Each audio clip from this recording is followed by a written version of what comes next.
Welcome to the Banker Lamp. Please enjoy the video. You start by ensuring your Google Cloud project and billing are active, then enable Dialogflow.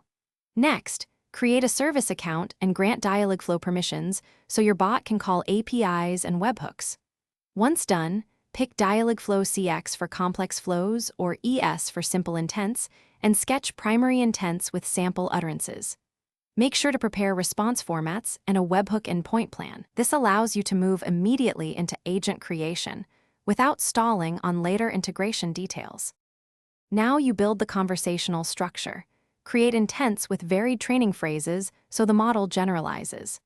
Define entities to capture parameters and enable slot filling prompts for missing values. Once intents are stable, design conversation flows or pages if using CX or contexts and follow up intents in ES to manage state and transitions. Make sure to test each branch as you add it. Incremental testing prevents brittle designs and reveals ambiguous utterances that require more training data. Finish by hooking the agent to your fulfillment. Implement your webhook to handle intents, deploy it behind HTTPS, and secure access with the service account key or OAuth.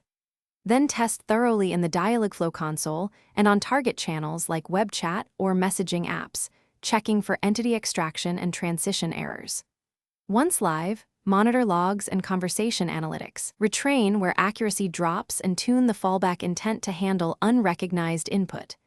If responses fail, check webhook timeouts, permission scopes, and intent priority. Thanks for watching. If this was helpful, leave a like and consider subscribing. See you next time.